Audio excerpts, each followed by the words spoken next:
Flash on the arrival of Scalpel, who goes in. Everyone else be ready, please. Set now for the diggers. Clear. Ready. Racing, Danes Marie flew out of the gates today. Dawn Mission had no speed whatsoever and dropped right back. Scalpel's gathering pace and Atacama Skies going up there pretty wide early. Kamiko. Then Barkatua driving up underneath Sterling Estate, being followed further back behind those when they get going. At the head of the others then on the rails is Undisclosed. It's back there in the field with Miss Somebody, and then second last is Guns of Navarone. The tail end of Dawn Mission. 500 left to travel. Danes Marie just in front, coming around the turn with Atacama Sky going up now, eyeballing her. She wanted to lay out a little Danes Marie, and Atacama Sky got a half a length on her at the top of the home straight. They're two in front now from Sterling Estate. Down the outside then at the head of the others there. Wide out is Miss Somebody. 150 to go. Now Sterling Estate ranges up to Atacama Sky. Guns of Navarone, and here's Dawn Mission coming from the clouds, but Guns of Navarone exploded at the lead. Guns of Navarone beat Dawn Mission. Third is Undisclosed from Sterling Estate.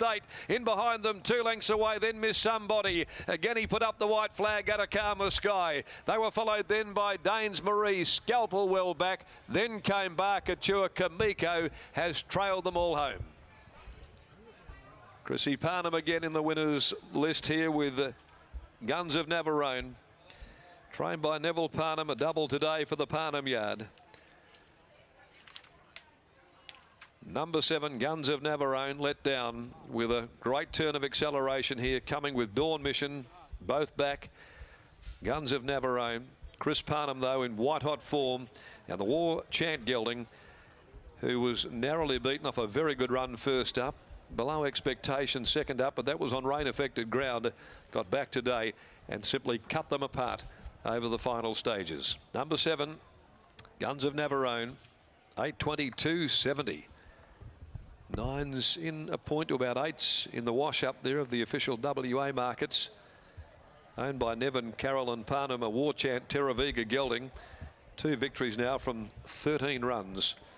Scores, it's a photo for the minor placings. A busy finish there. Atacama Sky ranged up, hit the lead.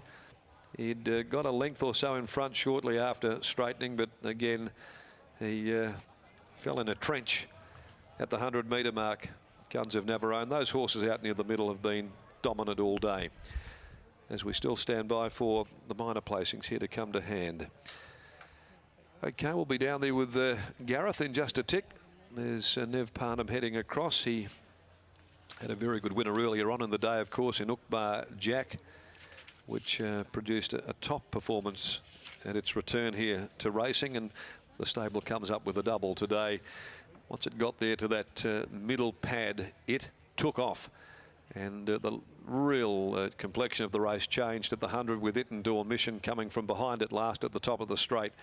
And they've come away, although kicking back in that photo on the inside is Undisclosed to make it pretty interesting. In fact, that's what the judge is deliberating on at the moment with the outcome.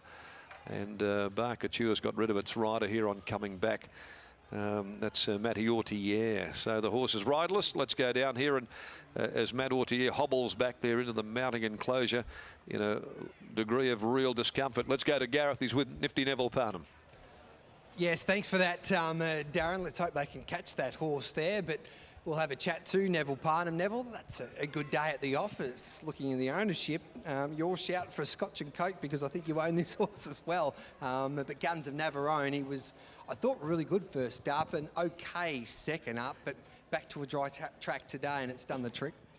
Yeah, look, the horse led last start, and that's not really his style. And when he saved up for a little burst like that, he can have a good acceleration on him, and he seems to be a real short course horse too. Last week, you know, Chris went forward, and yeah, he was sort of stuck out there, and he made a decision to roll forward, and it didn't quite work, but he got a good run through him today, and he saved a bit of ground on the corner. He just got between runners, and he let down really well. The stable's going really well of late. This is another double on a program here at Ascot, and Guns of Navarone, that's his second victory from 13 starts today, so he's setting up a pretty handy record. Yeah, I think he's run about 4 seconds as well, so he's been a consistent type of horse, and useful enough for my wife and myself. Yep. Job well done. You should take her out Mrs. Parham for dinner tonight? Might buy a Scotch and Coke. Yeah, good on you, Neville. Thanks for that. Cheers. Chris Parham joins us as well, and he's catching up with Brittany Taylor, and he needs to take his mum and dad out too because he has home-cooked meals all the time, they tell me. And there's no one riding better than Chris at the moment. And Chris, that was another terrific win. And you said it during the week that perhaps last start wasn't the way you should be riding this horse and better ridden quiet, and that proved true today.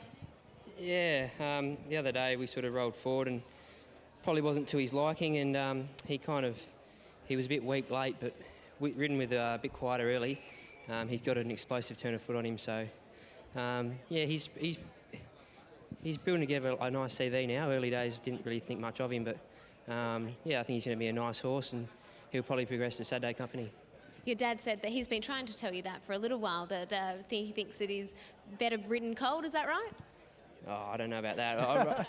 I rode it one day at Pinjarra and it ran second when it led in a maiden, but he probably hasn't gone forward since then. But he did suggest the other day that probably wasn't one of your better rides.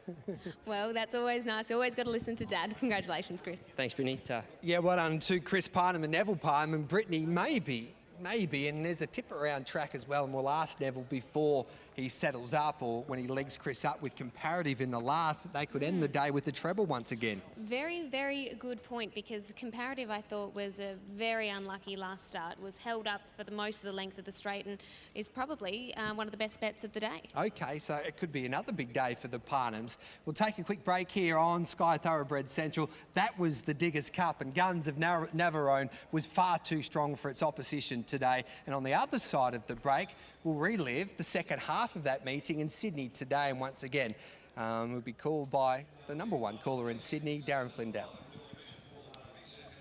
4 undisclosed, Troy Turner third, fourth 3 Sterling Estate, 1 length a nose, a long head were margins, 58.62 was the time, and 34.73 the closing 600 metre sectional. So repeating those numbers, infield board not operating at the minute. It is 7543, 7543 after race 6. Final race for the day, the Glenroy Chaff Handicap at 4:45 with 4, 5, 6 and 11 the scratchings.